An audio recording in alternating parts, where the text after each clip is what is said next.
बड़ी खबरों का सिलसिला शुरू करते हैं सुपरफास्ट 100 में। मैं हूं आपके साथ अनुराग मुस्कान और आपके साथ मैं हूं राकेश पांडे। चलिए खबरों की शुरुआत करते हैं। बीजेपी और शिवसेना का 25 साल पुराना गठबंधन टूटना तय है। महाराष्ट्र में सीट बंटवारे को लेकर दोनों ही पार्टियां अपनी अपनी मांग पर अड़ी हैं और एक दूसरे का प्रस्ताव मानने को तैयार नहीं और न ही कोई बीच का रास्ता निकल पा रहा। बीजेपी ने शिवसेना के उस फाइनल प्रस्ताव को खारिज कर दिया है जिसमें शिवसेना ने बीजेपी को 119 सीटें ऑफर की थी। महाराष्ट्र बीजेपी के नेता एकनाथ खड़से ने कहा है कि इतनी सीटों पर तो पिछले चुनाव में लड़े थे, इसमें नया क्या है। जो प्रस्ताव है उसमें हम लोग खुश नहीं है।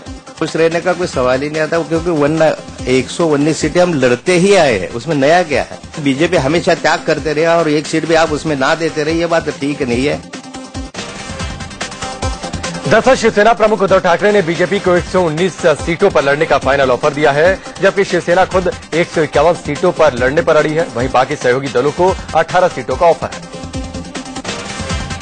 फाइनल ऑफर देते हुए उद्धव ठाकरे ने यह भी कहा कि बीजेपी को 130 सीटें नहीं दी जाएंगी, भले गठबंधन रहे या न रहे। उद्धव ने कहा कि अगर बीजेपी शिवसेना को आंख दिखाएगी तो शिवसेना अकेले 288 सीटों पर चुनाव लड़ने के लिए तैयार है।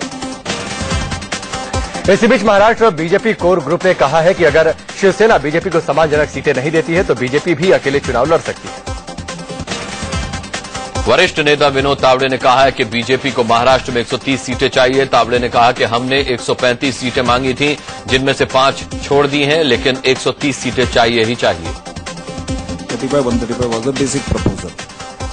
बाद में जब चर्चा हुई और युति टिकाने की हमारी जो मानसिकता है उसमें हमने 130 तक लाए। बीजेपी का उद्धव ठाकरे का प्रस्ताव मंजूर नहीं तो उद्धव को बीजेपी का फॉर्मूला पसंद नहीं। दरअसल बीजेपी का अपना अलग फॉर्मूला है जिसके मुताबिक शिवसेना 140 सीटों पर लड़े और बीजेपी 130 सीटों पर, जबकि बाकी सहयोगी दलों को 18 सीटें मिली।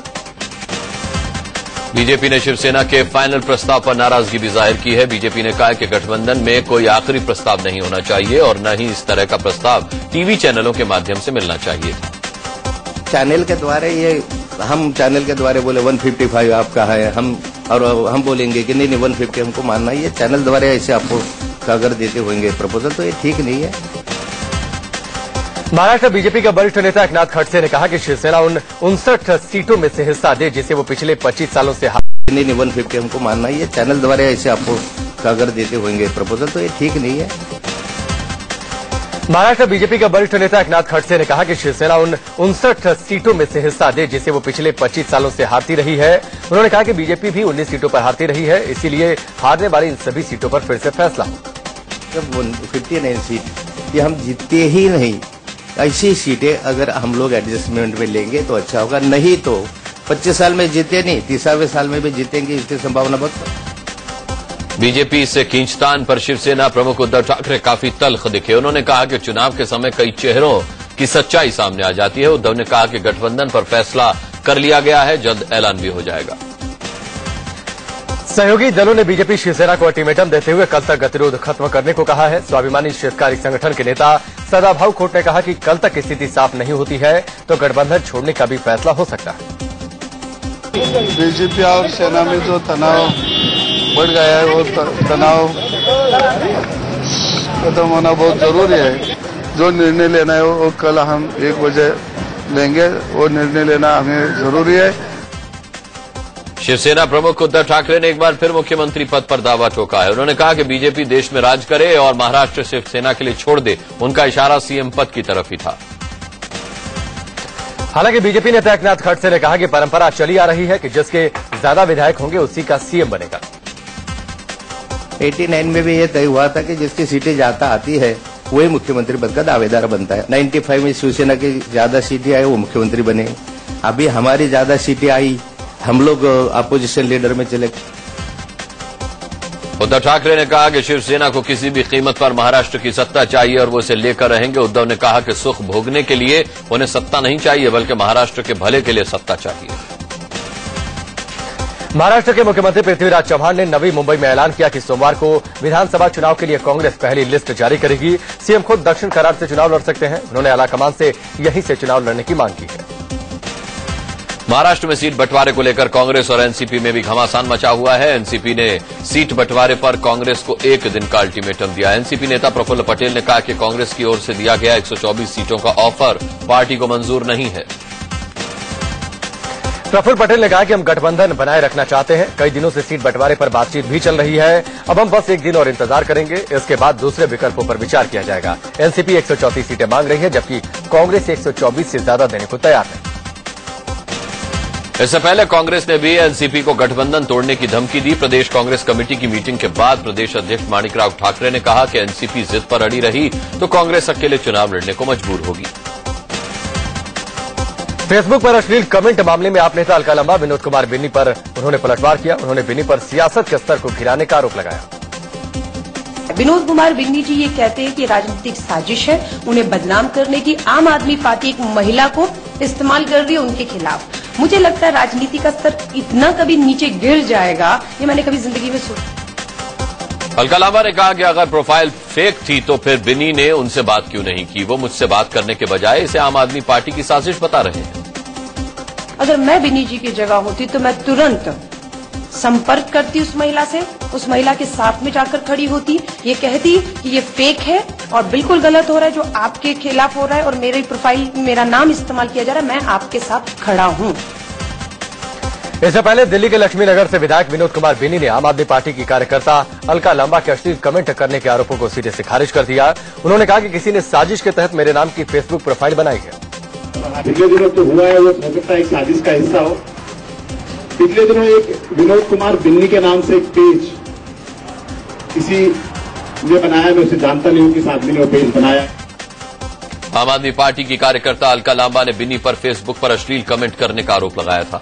सोशल मीडिया पर अपने खिलाफ चल रहे दुष्प्रचार को लेकर अलका लांबा ने बिन्नी समेत 30 लोगों के खिलाफ लिखित में शिकायत दर्ज कराई है।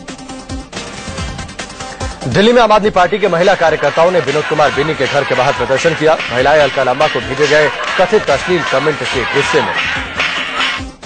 बीजेपी में मेनका गांधी और उनके बेटे वरुण गांधी को लेकर बगावत शुरू हो गई है। केंद्रीय मंत्री मेनका गांधी ने वरुण को यूपी के सीएम के तौर पर प्रोजेक्ट किया तो बीजेपी सांसद श्यामा चरण गुप्ता भड़क उठे और कहा कि अब गांधी परिवार से मुक्त होने की जरूरत है। नेहरू और गांधी परिवार से बहुत दिनों के बाद तो पीछा छूट रहा है यार, और अभी फिर वही पीछे चलो मैं पीछे लिए जा रहे हो। गांधी जी का और नेहरू जी के नाम का शोषण बहुत कर चुके लोग। अब इलाहाबाद से सांसद श्यामा चरण गुप्ता ने कहा कि यूपी के सीएम के तौर पर पार्टी ने वरुण को प्रोजेक्ट नहीं किया है, सिर्फ मां बेटे आपस में ही इस पर बातें कर रहे हैं। वरुण गांधी का नाम ना किसी भाजपा ने ना किसी आदमी ने, वो माँ बेटा आपस में बात कर रहे हैं, तो इसके माने ये नहीं होता है कि वो मुख्यमंत्री। इलाहाबाद से सांसद और बीजेपी नेता श्यामा चरण गुप्ता ने कहा कि अगर मेनका गांधी अपने बेटे वरुण को सीएम बनाना चाहती हैं तो वो भी चाहते हैं कि उनका बेटा मुख्यमंत्री बने। तो फिर मैं भी अपने लड़के के बारे में कहना शुरू कर दूं तो कौन हर जाए। अगर उनका अपने लड़के से मोह है तो मेरा भी लड़का विदुप नाम का राजनीति में है, उसे ही मुख्यमंत्री बना दिया जाए।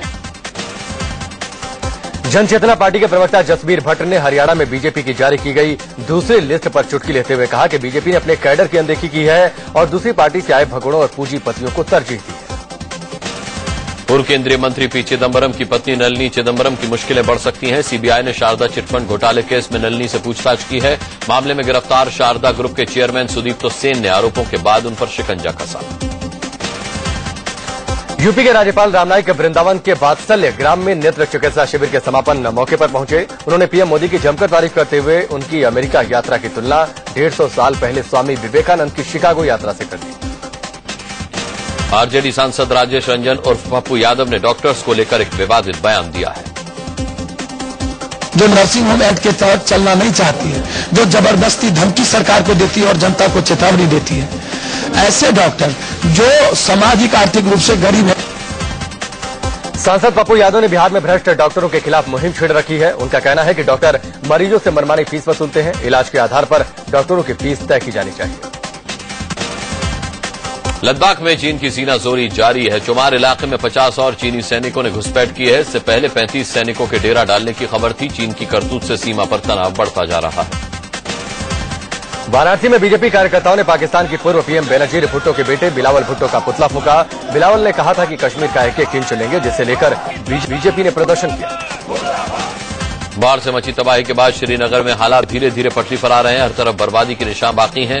15 दिन बीत जाने के बाद भी कई इलाकों का पानी पूरी तरह नहीं सूख पाया है। लोग गंदगी की सफाई में जुटे हुए हैं।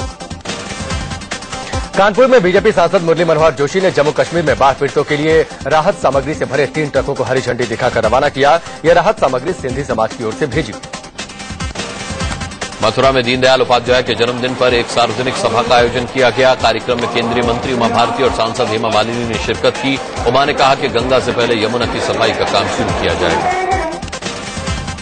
यूपी सरकार में कैबिनेट मंत्री राजकिशोर सिंह ने प्रदेश में बिजली की समस्या पर यूपी से बीजेपी के 73 सांसदों से इस्तीफा मांगा। उन्होंने कहा कि केंद्र में सरकार के बावजूद सांसदों ने बिजली समस्या को दूर करने की कोशिश नहीं की। इलाहाबाद हाईकोर्ट ने 11 ट्रेनी जजों की बर्खास्तगी पर सीएम अखिलेश यादव ने मोहर लगा दी है। इन ट्रेनी जजों पर नशे में महिला जजों के साथ छेड़छाड़ और मारपीट करने का आरोप है। दिल्ली में हजारों आसाराम समर्थकों ने शांति मार्च निकाला। यह मार्च रेप के आरोप में जेल में बंद आसाराम की जल्द रिहाई की मांग को लेकर निकाला गया। अब साइकिल सवारों को भी हेलमेट पहनना अनिवार्य होगा। मोदी सरकार ट्रैफिक नियमों में बदलाव करने जा रही है, जिसके मुताबिक साइकिल सवार ने हेलमेट नहीं पहना तो 1500 रुपए तक जुर्माना हो सकता है। मौजूदा ट्रैफिक कानून के दायरे में साइकिल नहीं आती, लेकिन केंद्र अब इसमें बदलाव कर साइकिल सवारों के लिए कई नियम बनाने की तैयारी में है। इसके तहत साइकिल के आगे हेडलाइट और आगे पीछे रिफ्लेक्टर भी लगाना होगा। दिल्ली के गीता कॉलोनी इलाके में बंद दुकानों के अंदर एक शख्स की लाश मिलने से सनसनी फैल गई। मोहित नाम का शख्स 2 दिनों से घर से लापता है। शख्स की हत्या की आशंका जाहिर की जा रही है। दिल्ली के एलएनजेपी अस्पताल के स्टाफ कॉलोनी में एक नर्स की दर्दनाक तरीके से हत्या करने का मामला सामने आया। नर्स की लाश स्टाफ क्वार्टर में उसके बाथरूम के अंदर पानी के टब में डूबी मिली। नर्स एलएनजेपी अस्पताल के क्वार्टर में अकेली रहती थी। पुलिस ने नर्स की हत्या के पीछे लूट की आशंका जाहिर की है। बताया जा रहा है कि नर्स हरियाणा के सोनीपत जिले की रहने वाली थी। दिल्ली के पश्चिम बिहार इलाके में 58 साल के एक आर्किटेक्ट की संदिग्ध स्थिति में मौत हो गई। घर वालों के मुताबिक आर्किटेक्ट की हत्या की गई है। आर्किटेक्ट के चेहरे पर चोट के निशान मिले हैं। पुलिस ने मामला दर्ज कर लिया है। दिल्ली के जगतपुरी थाने में शनिवार की रात जमकर हंगामा हुआ। 2 लड़कों की थाने के अंदर हुई पिटाई के बाद लोगों का गुस्सा फूट पड़ा। नाराज लोग थाना परिसर पहुंच गए और एसएचओ के खिलाफ जमकर नारेबाजी की। थाना परिसर में लोगों का हंगामा चल रहा था, लेकिन कोई पुलिस वाला बाहर नहीं निकला। लोगों का आरोप है कि पुलिस वालों ने दोनों लड़कों को मामूली सी बात पर उठा लिया और थाने लाकर उनकी डंडों से पिटाई कर दी। दिल्ली के पांडव नगर इलाके में एक जिम के अंदर लड़की से छेड़खानी के बाद हंगामा खड़ा हो गया। जिम ट्रेनर पर लड़की से छेड़छाड़ का आरोप है। पुलिस ने जिम के मालिक और कर्मचारी के खिलाफ मामला दर्ज कर लिया है। दिल्ली पुलिस ने एक इंजीनियर को उसके 2 दोस्तों के साथ चोरी के कई मामलों में गिरफ्तार किया। पूछताछ में खुलासा हुआ कि ये सारे अपनी गर्लफ्रेंड की जरूरतों को पूरा करने के लिए चोरी को अंजाम देते थे। चोरी से पहले ये होंडा एकॉर्ड कार से रेकी किया करते थे। तीनों आरोपी मिलकर नवादा, जनकपुरी और तिलक नगर में चोरी की वारदात को अंजाम दे चुके थे। पुलिस ने इनके पास से 49 मोबाइल फोन, एयरगन और एक होंडा एकॉर्ड गाड़ी जब्त की है। मिर्जापुर के बेनानी महाविद्यालय में हुए छात्र संघ चुनाव में 2 गुटों में पथराव के बाद पुलिस ने छात्रों पर जमकर लाठीचार्ज किया। पुलिस ने शांति भंग के आरोप में एनएसयूआई के प्रदेश अध्यक्ष सतीश मिश्रा को गिरफ्तार कर लिया। मुरादाबाद में सीवर लाइन में डूबे लोगों को बचाने में देरी हुई तो बवाल खड़ा हो गया। लोग पुलिस वालों से उलझ गए और नगर निगम की गाड़ी में जमकर तोड़फोड़ की। सड़क पर लगे बैरिकेड भी इधर उधर फेंक दिए गए। दरअसल मुरादाबाद के इंदिरा चौक इलाके में सीवर लाइन खराब होने से सड़क धंस गई। सीवर लाइन के गड्ढे में 3 लोगों के डूबने की आशंका जताई जा रही है, जिन्हें बचाने के लिए सेना के 2 हेलीकॉप्टर पहुंचे। गुजरात के वडोदरा में गांव वालों ने डंडे से पीट कर एक मगरमच्छ को मौत के घाट उतार दिया। सैकड़ों लोगों ने मगरमच्छ को एक नाले के पास घेरा और उस पर लगातार डंडों से वार करते रहे। मगरमच्छ काफी देर तक खुद को बचाने की कोशिश करता रहा, लेकिन लोग तब तक उसे पीटते गए जब तक कि उसने दम नहीं तोड़ दिया। मगरमच्छ ने एक चरवाहे को अपना शिकार बनाया था, जिससे लोगों का गुस्सा फूट पड़ा। देहरादून में बीपीएड और एमपीएड बेरोजगारों ने अपनी मांगों को लेकर प्रदर्शन किया। 7 प्रदर्शनकारी टंकी पर चढ़ गए और दर्जनों प्रदर्शनकारियों ने सड़क पर जुलूस निकाला। ग्रेटर नोएडा के सिटी पार्कों में महिला शक्ति समिति की मुहिम जारी है। एनजीओ के कार्यकर्ताओं ने एक बार फिर से पार्क में बैठे प्रेमी जोड़ों की खबर ली। एनजीओ ने पुलिस से महिला कांस्टेबल देने की मांग की है। यूपी के बरेली में मानसिक रूप से कमजोर नाबालिग लड़की से रेप का मामला सामने आया है। आरोपी और पीड़ित का परिवार एक ही मकान में किराए पर रहता है। परिजनों की शिकायत पर पुलिस ने आरोपी को गिरफ्तार कर लिया।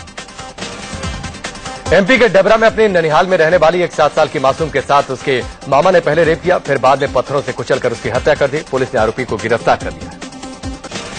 यूपी के औरैया में 4 दबंगों पर एक लड़की को जिंदा जलाकर मार देने का आरोप लगाया है। लड़की ने अस्पताल में मरने से पहले 4 दरिंदों के खिलाफ बयान दिया, बावजूद पुलिस इसे संदिग्ध मौत मान रही है। इलाहाबाद में गोदान एक्सप्रेस ट्रेन में छेड़छाड़ का मामला सामने आया। छेड़खानी का विरोध करने पर मंचलों ने परिजनों से मारपीट की और ट्रेन पर पथराव किया। आरोपियों के खिलाफ जीआरपी में मामला दर्ज किया गया। कानपुर में छेड़छाड़ का विरोध करने पर 2 भाइयों ने एक छात्रा को बुरी तरह से पीटा। छात्रा का अस्पताल में इलाज चल रहा है। वहीं आरोपी पीड़ित परिवार पर समझौता करने का दबाव डाल रहे हैं। दिल्ली के कोंडे इलाके में एक तेज रफ्तार बस ने एक 14 साल के बच्चे को टक्कर मार दी। बच्चे के मौके पर ही मौत हो गई। नाराज लोगों ने जमकर हंगामा किया। बच्चा साइकिल से पानी लेने जा रहा था। उत्तराखंड के काशीपुर में बस ने एक बाइक में जोरदार टक्कर मार दी, जिससे एक युवक की मौके पर ही मौत हो गई, जबकि उसकी पत्नी बुरी तरह से जख्मी हो गई, जिसे अस्पताल में भर्ती कराया गया। यूपी के बरेली में एक बस के खाई में गिर जाने से कई यात्री जख्मी हो गए। हादसे में घायल लोगों का इलाज बरेली के जिला अस्पताल में किया जा रहा है। कानपुर में महज 5 रुपए के लिए दबंगों ने एक शख्स को बेरहमी से पीटकर अस्पताल पहुंचा दिया। जख्मी कर्मचारी ने दबंगों से गाड़ी पार्क करने के एवज में 5 रुपए मांगे थे। यूपी के लखीमपुर खीरी में पेड़ से एक छात्र की लटकती लाश मिलने से सनसनी मच गई। छात्र पिछले 2 दिनों से लापता था। पुलिस मामले की पड़ताल कर रही है। गोरखपुर में एक खाली प्लॉट में एक शख्स की लाश मिलने से सनसनी फैल गई। मृतक मोहम्मद अली मेडिकल कॉलेज में काम करता था। पुलिस हत्या की वजह का पता लगा रही है।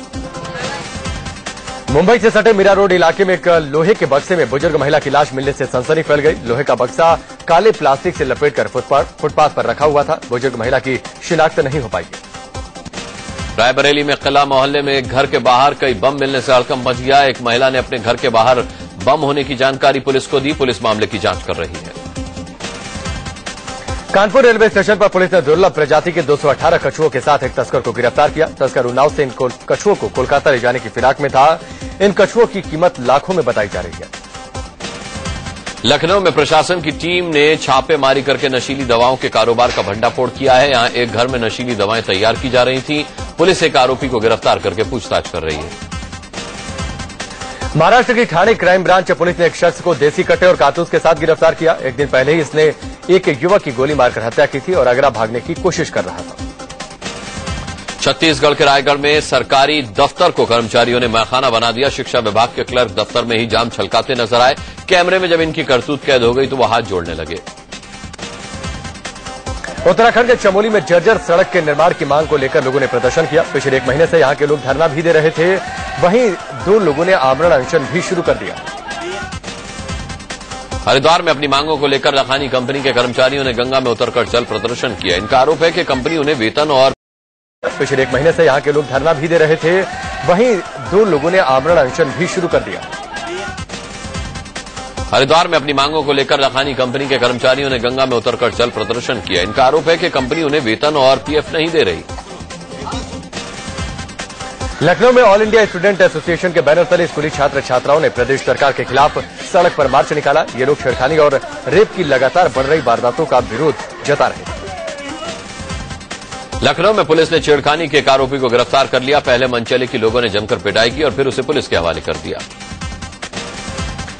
राजस्थान के स्वास्थ्य मंत्री राजेंद्र राठौड़ का पालतू कुत्ता गायब होने से पुलिस की नींद हराम हो गई है। पुलिस रात भर गश्त कर शहर के गलियों में कुत्ते की तलाशती रही। मंत्री की ओर से कुत्ते की गुमशुदगी की शिकायत सोडाला थाने में दर्ज कराई गई है।